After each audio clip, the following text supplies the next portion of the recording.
Hello everybody, Tulsa iPhone guy here. Wanted to make a video about a repair, show you guys how to do it.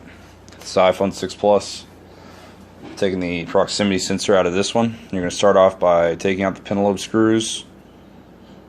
Those hold the screen down. Take your flat pick. You're going to want to put it in the crevice between the screen and the frame. Don't push too hard or you will ruin the charge port by scraping one of the flex cables underneath. So twist and separate the frame from the screen. Also do that along the edges because you've got side clips to hold it down. Like so. Be careful not to bend any of those clips. You'll see why later. To lift the screen, you just lift from the bottom, keep the top separate, keep the top connected because there are 4 flex cables that can be ripped if you are not careful. So once you've got your screen lifted up, you always want to unplug your battery. So you're going to take out the 2 screws that cover the battery, take that plate off. Unfortunately I don't have fingernails, so I use tweezers. Make sure to not touch any electrical current, so you don't want to touch any of the metal. So what I do is just grab the very back of the flex cable with the tweezers. It's safe that way, and that helps. You can also use like a plastic spudger or a little flat pick, but don't use metal. You can't use metal on something like that if you're using a flat pick, because you'll just instantly touch the battery terminal. So once that's done, take the 5 screws that cover the flex cables up top. You're going to take those 5 screws out, and then that's going to let you take the plate off. That plate covers those flex cables.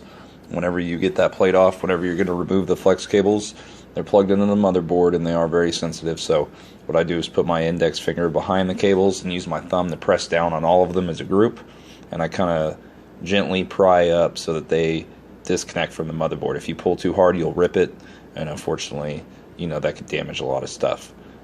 So that's how I do that. Once you've got your screen off, those are the flex cables. Once you've got your screen off, just unscrew the top 3 screws here. Remember, this is for the proximity sensor only. If you need to know how to take that back shield off, you can message me. Or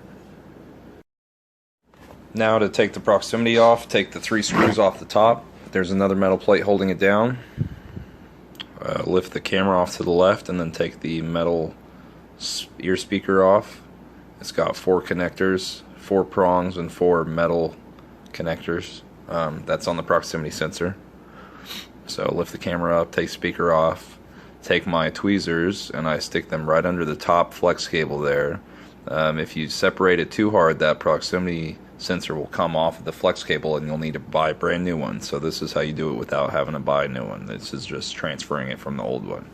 So also to transfer your microphone, part of the flex cable, I like to just separate it with a flat pick. Just make sure not to rip the microphone off the flex cable, just separate it from the mesh. Once you do that, make sure to grab the camera plastic piece that goes around the proximity sensor. There's also one that goes around the camera. Some new screens come with it, depends on where you order it from.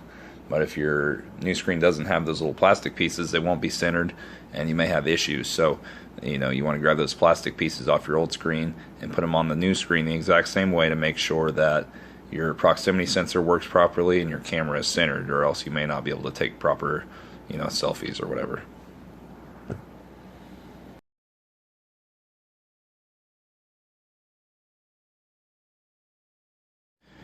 Taking the plastic off the new screen to put the microphone on it, where the little adhesive spot is. You're going to just do the exact opposite to put it back on. Put the proximity on the new screen. Make sure the little plastic pieces are in there. Once you've got the proximity sensor and the light sensor next to it properly placed, it'll be completely flush with the plastic. You can then put your speaker, your ear speaker, on top of that with the little 4 prongs and the connector, and then your camera lays on top of that over to the right, and then you put your little metal plate back on and you're good to go.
Once you've got your screws in and you're ready to plug it in, make sure your battery's unplugged, obviously. Now this one has been sitting on my desk for a long time and it's actually dead. I'm going to have to charge it here in a second, so that's why the battery isn't unplugged. But always, for the safety of your phone and to make sure it works properly, unplug the battery first, like I said earlier, and then you're going to plug in the flex cables. They go in a very specific way, so if it feels like it's not going in, don't push it, or else you could damage either the phone or the screen. So once you feel all four of those flex cables click into place, then you can plug in your battery and fire it up.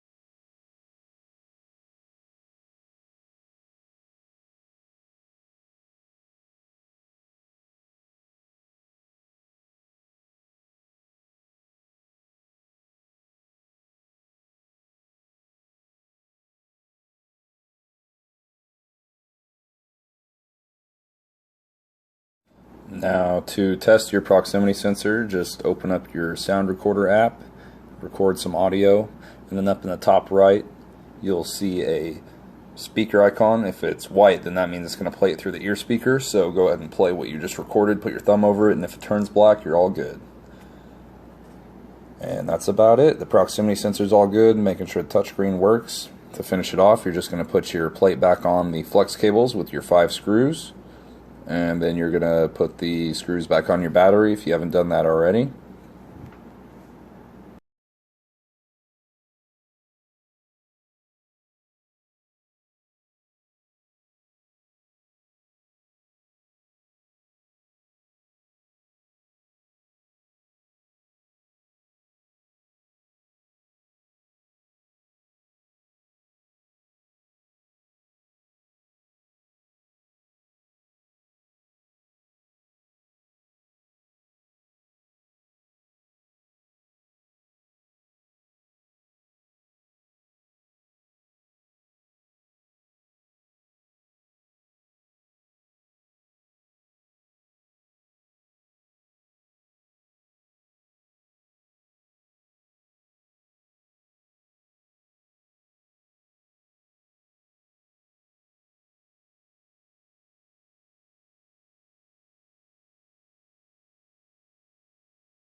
To close up the phone, you're going to slide it in the top, the opposite of the way you took it out, so that the notches line up, and then you're going to press down on the sides all the way down until you get to the bottom where the screws go. Now on this one, it was actually one of the little clips on the side, the right side was bent, so I had to fix that. You know, don't be afraid to take it back apart if you feel like something's wrong. You know, if it feels like it's not going to go, then it's better not to force it, because you might break something.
Put your pinlobe screws in and you're all set. I always put a tempered glass screen protector on my phones because it helps keep them from breaking. You know, hopefully the tempered glass will break before the screen, and you can just replace that. It's a lot cheaper than buying a new screen. So if you have any questions or comments, you know, feel free to get a hold of me. Facebook.com/Tulsa iPhone Guy, or you can check out my YouTube page.